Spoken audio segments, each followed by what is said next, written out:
the essential or the main item or the main component of the whole item, right? I mean, let's say you take a strip. For example, let's say you take a strip. The strip is made of plastic, but in it there's one metal wire or something. And for some reason the metal wire might even weigh more than the plastic itself. But when you're looking at this strip, you see that it's a plastic strip. I mean, when you're looking at it, even though you know there's metal inside, you're looking at the plastic strip, and whatever it does, I mean, outside it's a plastic strip, it's most likely classified as a plastic strip. So again, when you're talking about base metal, look at the percent weight. When you're talking about textile, look at the percent weight. That's probably going to give you the essential characteristic of the whole item. But when you talk about other things, you really have to take them as they are. You shouldn't be trying to think too deep into it. In real life, you would be using CROSS, you would be using Google, you would be using CROSS, see any rulings that you can come across and classify the item based off of those things. But when you're taking an exam and you read a question that defines something, that describes something, the item means what it is. If you think too deep into it, you're probably going to get the question wrong. So anyway, let's move on to GRI number 4. GRI number 4 is kind of like an extra thing that's put there just to be safe.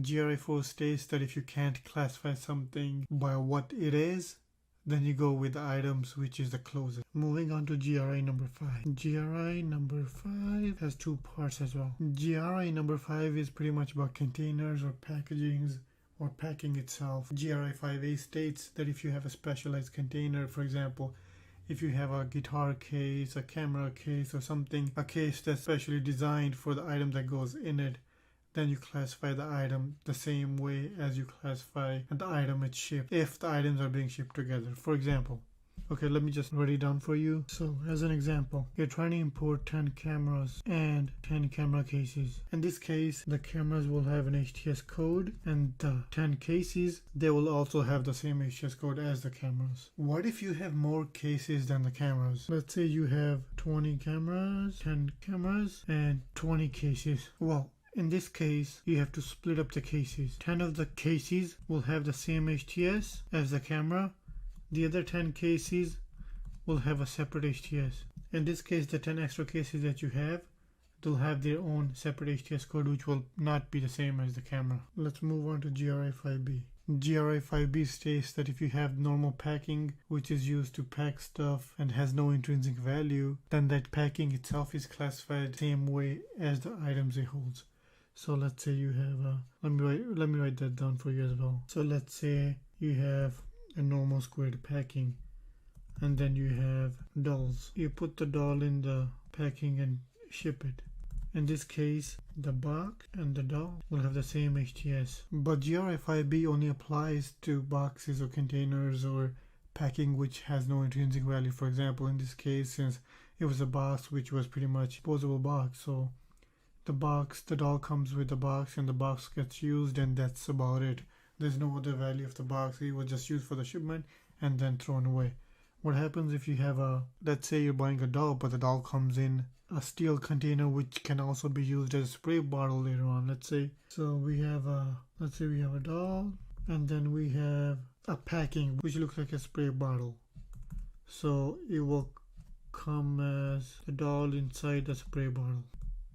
In this case, once the consumer, the person who's buying the product, they get the doll and the packing, they will probably take out the packing, and if they can, they will use the packing, which is essentially a metal spray bottle. They will use it as a spray bottle so it doesn't get thrown away. In this case, the doll and the spray bottle will not have the same HTS. In this case, the spray bottle has an intrinsic value, has its own function, and this bottle can be used separately without being a packing. So in this case, this metal packing can be used as a spray bottle after the doll has been taken out. So in this case, even the doll was shipped inside the metal spray packing, the doll will have a separate HTS code and the metal spray bottle will have a separate HTS. Let's move on to GRI 6. GRI 6 simply states that you can only compare the headings to other headings. You cannot compare a heading to a subheading. And we'll discuss headings and subheadings in a bit when we look at the actual HTS book. We'll go through what a heading is, what a subheading is, and what they mean. So this means when you are trying to classify an item, for example, like a box or a knife or a frame or anything at all, and you're trying to figure out where the box or the frame or your item, whatever your item is, where the item goes, you look at each single heading on its own, and see where the item might go before you go into subheadings and check out that, oh, it might go somewhere else in the subheading. So I can even show you an example in this case. Let's say this is a heading with 2 subheadings, another heading with 2 subheadings. So let's say you have in this case that you have a non-metal blue frame. You can't be like, oh, number 1 has frame, but number 2 has blue frame, and then put your non-metal blue frame under number 2. In this case, you have to look at the main heading, in this case, which is frame and metal. Frame is a more specific heading than metal, so therefore you go to frame, and then under the frame you see 2 subheading, metal, other. Because your heading is frame, you're going to end up putting this non-metal blue frame under others, rather than go to number 2 and put it under blue frame. So these were the general notes. They pretty much tell you how to classify. If you're going through an exam, they might even tell you what the item you're trying to classify is, and they will tell you what the heading is, and then they might ask you, we use the essential characteristic to come up with the HTS code, which is the GRI that we use, something like that. So this is category number 1, and these are all the GRIs. These GRIs are pretty much rules for classifying anything that you have. Every time you have an item and you want to classify, you base it on one of these GRIs. This is the first category that we went through. Now we're going to move on to category number 2. Category number 2 were the general notes. Most of these general notes, they are free trade agreements. General notes 1 to 3 III talk about the actual HTS book, for example, where they pretty much tell you where things are in the HTS book. When you're looking at the actual HTS codes, they tell you which columns represent what. Anything that's above GN3 AIII, these will all be different kinds of FTAs or free trade agreements. And these free trade agreements, they will pretty much list out the rules and regulations that you need to meet if you want to classify your product for any of these FTA agreements. For example, if you have an agreement between US and Australia, then that specific GN, it will list out all the rules and all the qualifications that need to be met if you want your product to be eligible for this free trade agreement, so you can avoid paying any duties for items which come in from Australia. We're going to be talking about these free trade agreements in a separate lecture, so we're going to skip that for now. We're going to be talking about these FTAs later on in a separate lecture. Category number 3 are the general statistical notes. These statistical notes, they tell you exactly what elements you should be reporting when you're submitting an entry summary. For example, if you have a powder in bulk, are you supposed to measure that in meters, meter cubed, kilograms, pounds? So when you are classifying that item, it's going to tell you exactly which units, for example, you need to report on the entry summary. Whether it's pounds, whether it's dollars, whether it's pieces. And that's just one example of how it tells you exactly which unit or which item you're supposed to be reporting on the entry summary. For your exam purposes, you don't really need to exactly know that General 3, GN3 tells you which elements you're supposed to report on the entry summary. What this does is pretty much just tells you when you're classifying where you will see the element and what it means. So for example, when you're looking at the HTS book, there will be a column that will say pounds. And this note is just telling you, or anyone who reads the book, that this pound means that you're supposed to report this item in pounds and not in some other unit. It's more for you to know rather than, oh, GN3 is this. So on an exam, you might see an entry summary that's missing the unit you report. For example, on one of the exams, you might see a numerical number. For example, on an entry summary, you might see an item and it has a numerical value next to it, but it doesn't say whether the item is in pound or kilograms, but it'll also give you an HTS code. So what you do is you look up that HTS code and see which unit of measure you're supposed to actually measure that item in. And that is the unit of measure that you're supposed to give on the entry summary. Category number 4 is titled Notice to Exporters. And it really is just a notice to people who export from the US. It's pretty much a list of Schedule B codes, which are not the same as the HTS codes. So we have HTS codes that go from Chapter 1 to Chapter 99. Those HTS codes are the ones we use when we import something into the US. When we're exporting something outside of the US, when we're shipping something outside, away from the US, we're supposed to be using something that's called the Schedule B code. Schedule B code 99% of the time is the same as the HTS code. But then there's those certain specific things where the Schedule B code is slightly different than the HTS code, and those Schedule B codes are listed under category number 4. Next, we're going to be talking about the actual HTS portion of the book. This HTS book is broken into 22 sections and 99 chapters.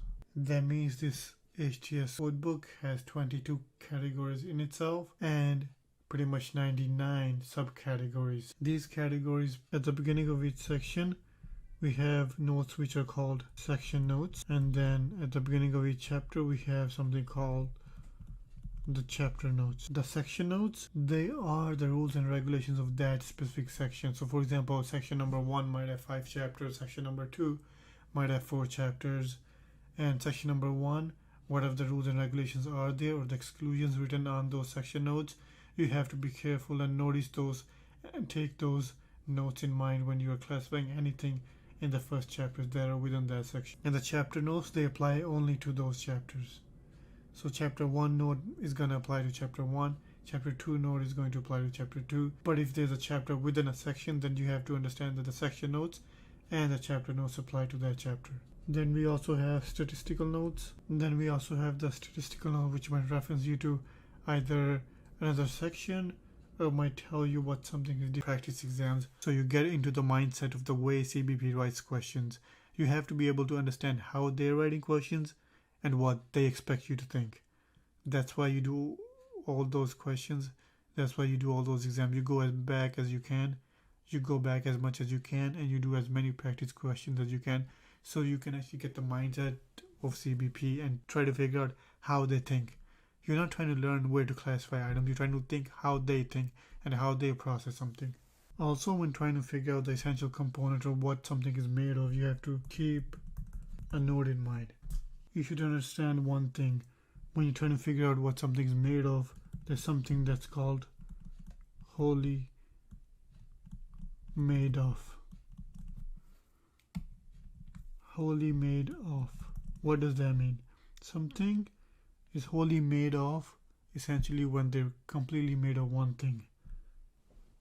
When you're trying to figure out whether something is wholly made of, you have to keep two things in mind. When you're talking about textiles, components which are less than 70% by weight can be ignored.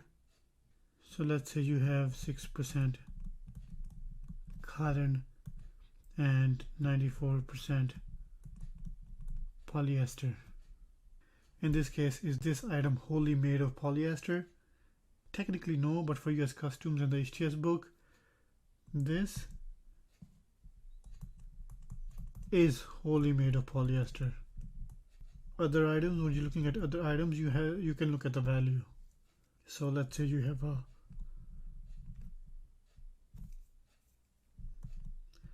metal and wooden box. In this case, let's say the metal is 9%.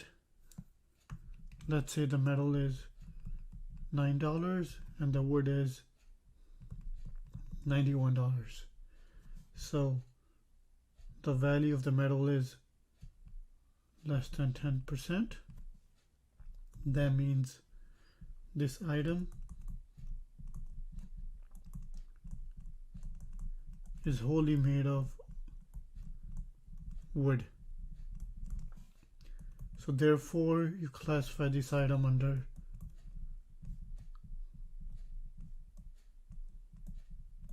wood. So when you're trying to classify something, I need you to keep all of these GRIs as well as all these notes in mind and try to figure out what the essential character is or where you need to classify the item, rather than going through each single chapter, each single section, and going through each single note or giving examples right now, which is going to take forever. I want you to understand these notes and try to use these notes to figure out where you should classify some item. But on the other hand, what I want to do is I want to continue going deeper into these classifications.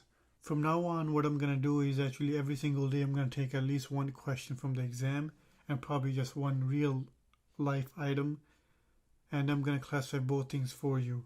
We're going to be going through at least one classification from the previous exams together. That way you know exactly the way I think, the way someone writing the exam thinks, and how or what the best way is to navigate the HTS book and come up with the correct answer. So if you want to go into more details about classification, or if you want to see examples, watch out for short videos that I'm going to be posting starting tomorrow or the next day or maybe this weekend. And watch out and watch those videos. They're going to be very short videos, maybe 3 to 5 minutes, hopefully even shorter. And we're going to walk through some examples together every single day as much as we can before the next exam. These videos are going to be available online for you to watch whenever you want to watch. I hope those videos help you with the details that you're looking for. I know some of you wanted me to go really deep into some of these sections and some of these chapters, but that's at this moment at least impossible for me to do, because each chapter would take at least 20 minutes to go through in detail and try to figure everything out. And that means I'm going to have to make a whole new 20, 30, who knows, maybe 90 lectures, for one for each chapter. That means I would probably have to make 99 videos, one for each chapter. So rather than doing that, we're going to be doing at least one example every single day. So keep an eye out for those videos and please watch them. And if you want to get notification on when I upload them, just subscribe on YouTube and you should be able to get a notification on when those videos go online. Now let's go back and continue addressing the whole HTS book. So the next category are the appendices. There's the chemical appendix, the pharmaceutical appendix, and the intermediate chemicals for dyes appendix. The chemical appendix lists chemicals and CAS numbers for those chemicals. The pharmaceutical appendix actually relates to general note number 13. So we'll talk about this when we talk about general note 13. It's one of the free trade agreements. The third one is the intermediate chemicals for dyes appendix. This relates to general note number 14. So when we talk about general note 13 and 14, we'll be talking about both the pharmaceutical appendix and the intermediate chemicals for dyes appendix. The next category are the statistical notes. These are all the annexes. The first one is called Annex A, also known as Schedule C. And these are pretty much the country designation arranged in numerical order by continent and listed in a sequence within each continent, generally from north to south and west to east. I have personally never used Annex A, I feel like, not in real life or during the exam. The second one is called Annex B. These are the ISO codes, also known as the International Standard Country Codes. This is an alphabetical listing of countries with their ISO codes. So the countries themselves are listed alphabetically, and then in front of it, it gives you the ISO code. This ISO code is something that you constantly have to look up, at least for the exam anyway. They always have questions where you have to look up the ISO code of a country. The third one is called Annex C, also known as Schedule D. And this will give you the district and the port codes. This is also very important. Annex B and C always comes into play during the exams at least. You either have to look up the country ISO code, or you have to look at the port code, or you have to look at the port name. The eighth category and the last category inside the HTS book is the index itself. This index is just like any other index you'll find anywhere else. This index is alphabetical, so whenever you want to find something, you, for example, have a product, a microphone, and you'd have no idea where it goes. You can go to this index, go to M, and look up microphone. Here is the index. As you can see, it's an alphabetically listed index, and when you look something up, it should give you the chapter or the section under which your item falls in. As you can see, this entire HTS book is a huge thick book, and it has 8 categories. And honestly, you have to know this book inside out. You have to know this book from the beginning to the end. You have to know how the general notes, how every single note works, where they are located, how to navigate fast between these different things. You have to also know free trade agreements, which we'll talk about later on. And definitely you have to know how to use the index. Before we finish this lecture, I want to actually go through and point out some of the main essential section or chapter notes that I came across when I was doing my own studying and my own exam. The first chapter note which I had highlighted was in chapter 9. Let's go to chapter 9. Chapter 9, additional US note number 1. Except otherwise indicated, the provisions in the chapter cover the named product whether whole or in crushed or in powdered form. I believe this was very specific to a question on one of the sample exams. You have to understand that unless otherwise indicated, an example would be coffee beans. They could be whole, they could be crushed, or they can be in a powder form. Another chapter note which I think you should be aware of is in chapter number 12. Chapter number 12 talks about seaweed and algae. And you have to know that it does not include that single cell microorganism of heading 2102, cultures of microorganism of heading 3002, or fertilizers of heading 3101 or 3105. I believe for me, at least personally, this was something I felt like I needed to highlight because there was a question on one of the sample exams where they talk about seaweed and or algae. The next chapter note that you need to be aware of is in chapter 16. Only chapter 16 and it's going to be chapter 16 note number 2 and chapter 16 subheading note number 2 as well. Chapter 16 note number 2 states food preparations fall in this chapter provided that they contain more than 20% by weight of sausage, meat, offal blood, fish, or crustacean, mollusks, or other aquatic invertebrates, or any combination thereof. And these provisions do not apply to stuffed products of heading 1902 or the preparations of heading 2103 or 2104.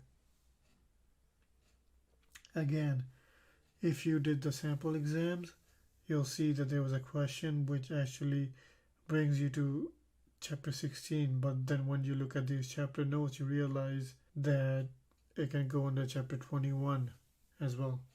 Subheading note number 2 says fish, crustaceans, mollusks, and other aquatic invertebrates specified in the heading of heading 1604 or 1605 under their common names only are of the same species as those mentioned in chapter 3 under the same name.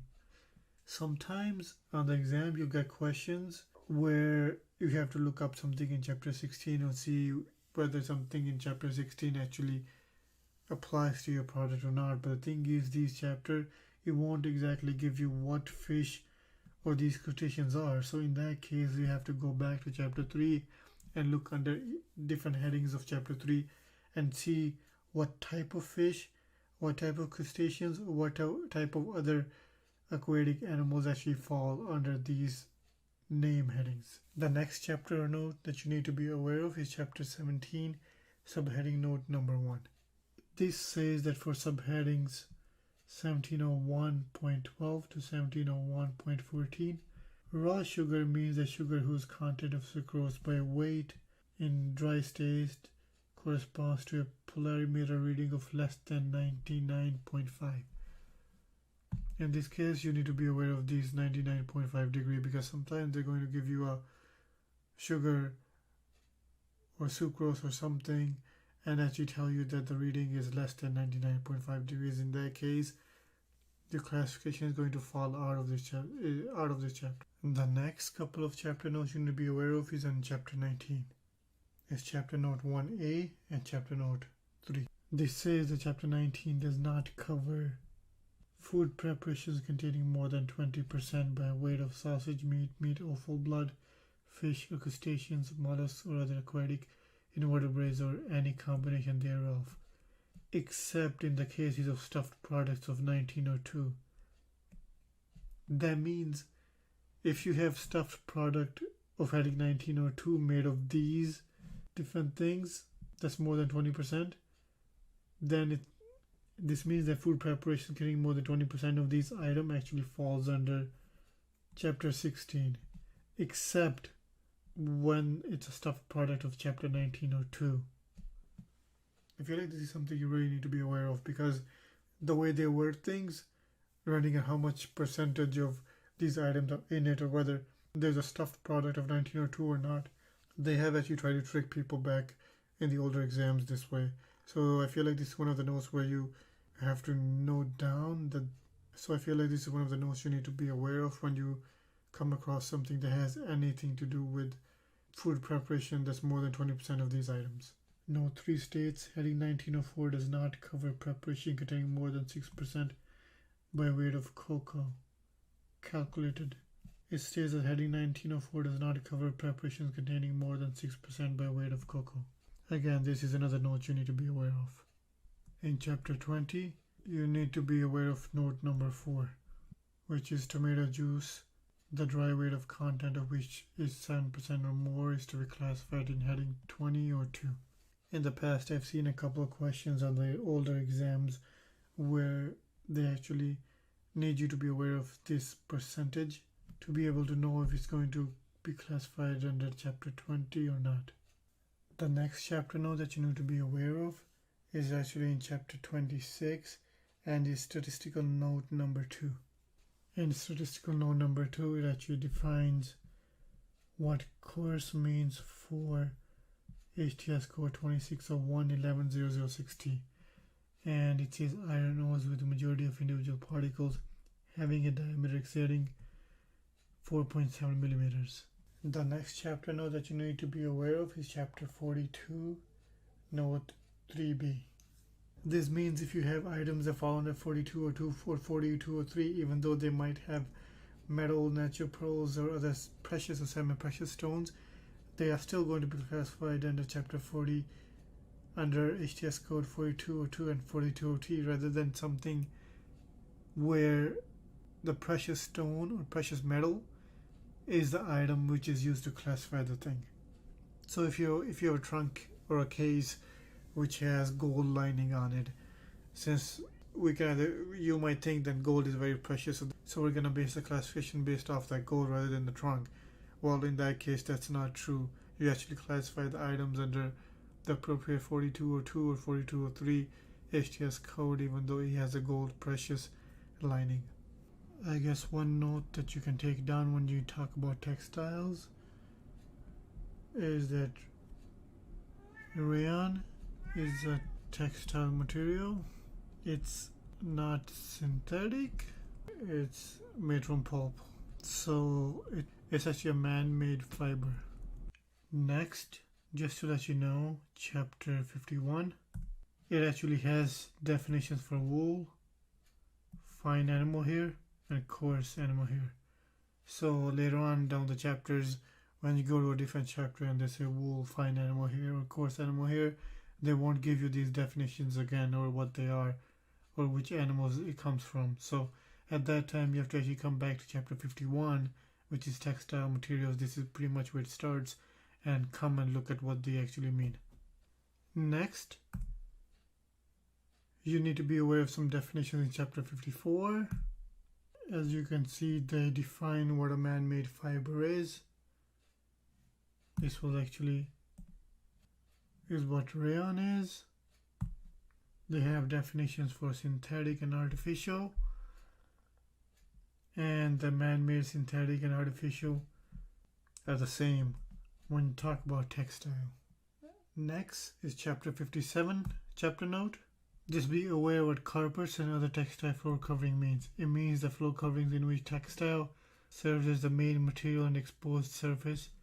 If it does not, if a carpet or floor covering does not meet this definition, then it won't fall under textile floor covering. Next, you need to be aware of what narrow woven fabric means, and it pretty much has to meet these three definitions, where the width cannot exceed 30 centimeter. Next is chapter 59, note 2A1. It says that chapter 59, here it says that heading 5903 applies to these things other than fabric in which impregnation, coating, or covering cannot be seen with the naked eye, and they fall under these chapters. Next, you need to be aware of this note in chapter 60. This chapter does not cover knitted or crocheted fabric, impregnated, coated, covered, or laminated of chapter 59, but pile fabric, impregnated, coated, covered, or laminated remains classified in chapter 60.01. Next, there are a couple of notes here that you need to be aware of. Let me just use the pen for this one. The first one is that chapter 61 does not cover worn clothing. That actually goes in under 63.09. Then if you go down all the way to chapter note number 4, just be aware that 61.05 does not cover sleeveless garments. Then below that, note number 6, note that 61.11 talks about baby garments and other clothing accessories. This is for young children of a body height not exceeding 86 centimeters. Then if you go down to note number 9, garments which cannot be identified either as men's or boys' garments or as women's or girls' garments are to be classified in the heading covering women's or girls' garments. Know that. Below that, if you go down to additional notes, number 1, it tells you what a set is. It means 2 or more different garments of heading 61.11, 62.09, or 65.05 imported together of corresponding size and intended to be worn together by the same person. There are times when in one of the classification questions they would bring in a set.